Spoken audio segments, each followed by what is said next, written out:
Ahoy folks, Krago here for Pure Xbox. Recently I was invited to play Game Science's upcoming action RPG, Black Myth: Wukong. I managed to get all the way to the end of a 2-hour hands-on demo with the game, so here are my thoughts. The footage you'll be watching is B-roll supplied by Game Science, so enjoy.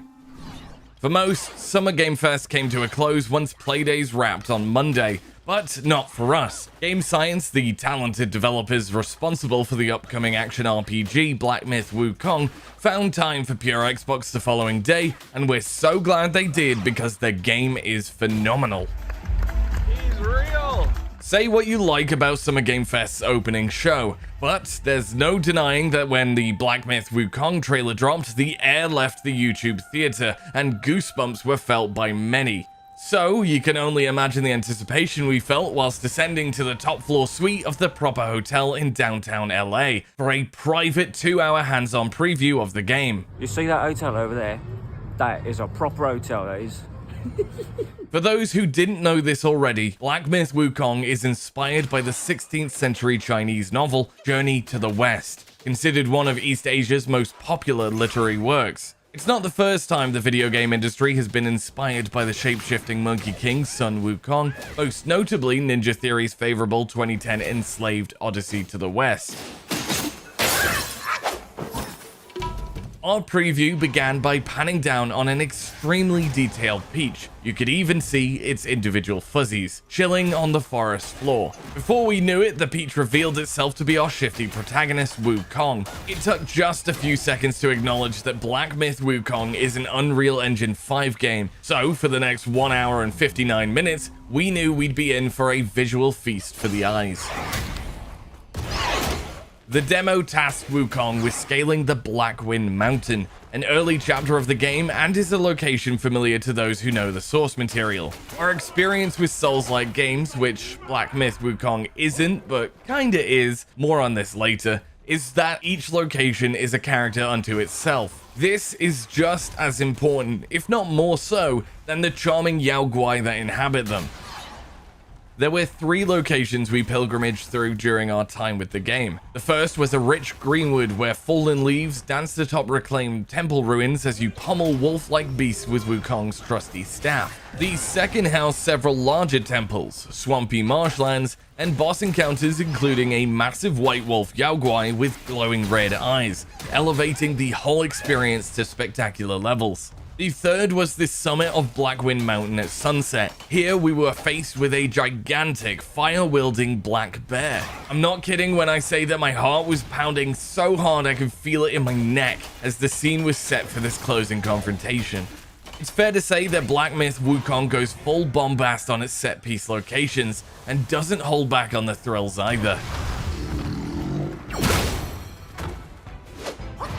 Our main weapon throughout the game is Wukong's Longstaff, an agile and quick-hitting pole capable of swatting demons 20-odd times in a single combo. Wukong is a nimble protagonist, opting for speedy chain attacks to best his foes, and dodges to avoid enemy assaults. There is no blocking system in Black Myth. Instead, it focuses on perfectly timed dodges to evade incoming blows. Technically, you can block with LB, which orders Wukong to spin his staff, but this seemed to only deflect certain projectile attacks like arrows. If a physical blow were to head his way, he'd have to dodge, which you kind of get used to fairly quickly.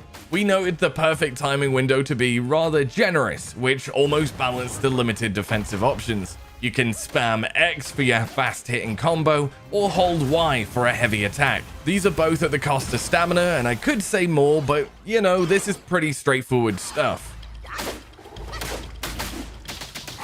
Things get a bit more interesting where Wukong's stances are concerned, as they alter his moveset. During our demo, we managed to sample 2 of the 3 stances on offer. We began in Smash Stance, a quick combination of moves that reward you for being aggressive by building up a focus meter to pull off heavy attacks. The second stance was made available to us once Wukong reached level 5. We'd like to think of the Pillar Stance as the antagonizing cheeky shit moveset. In Pillar Stance, Wukong sits atop his staff. If you're able to hold this position and build your focus meter, the staff gets longer and longer and longer. This goads his enemies into range before unleashing a mega ground slam assault, practically one-tapping anyone caught under his staff. Pillar was our favorite stance. We found ourselves giggling as we squared up to foes perched safely atop our 20-foot tall longstaff like some sort of immovable heckling arse hat. The third moveset is Thrust Stance. It was still quite far out of reach when our time with the game came to a close, only becoming available if we hit level 20. I suppose you can blame this on how long we sat on our black iron pillar like the brave little monkey we are. Some final notes on combat are the spells and shape-shifting abilities on offer in Black Myth: Wukong. Each offers a wide range of strategic options to control the battlefield in your favor. By progressing through the story or by beating specific enemies, Wukong can learn spells, like the aptly named Immobilize spell, which when cast consumes mana to freeze an enemy in place for a limited amount of time, opening them up for a barrage of bonks. There's no definite number of spells we're likely to see in the game yet, but there should be a fair few. Wukong, of course, is known for his shape-shifting ability. In Black Myth, he uses these transformative skills to replicate certain special enemy Yaoguai.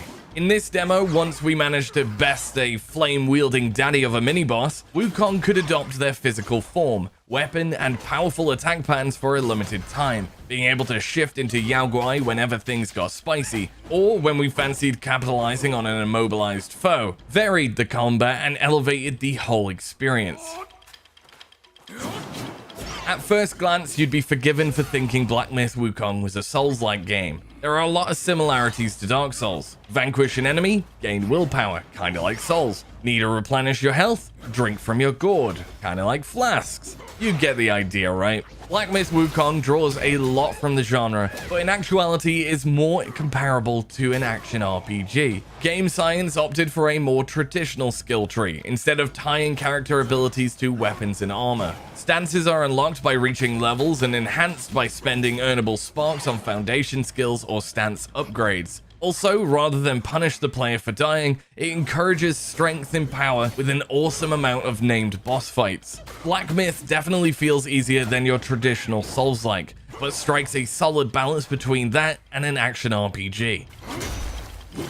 Now, there's plenty more we'd love to say about Black Myth: Wukong, but considering the game is still in active development and subject to change, we'd prefer to wait until its full release before definitively expressing how we feel. And before you ask, whilst we shared a room with a handful of developers and PR for Game Science, we were unable to ask about their recent decision to delay Black Myth: Wukong for Xbox Series X and S. We can understand many of our readers and listeners will be disappointed by this. We are too. But we wanted to respect our Read of the Room and celebrate how exciting the game is to play instead. We hope the delay isn't too long, because if our 2-hour session is indicative of what the whole experience is like, this could potentially be in the running for Game of the Year. It's seriously that good. Are you looking forward to Black Myth: Wukong on Xbox? Let us know in the comments. All that's left to say is bye-bye for now. Cheerio!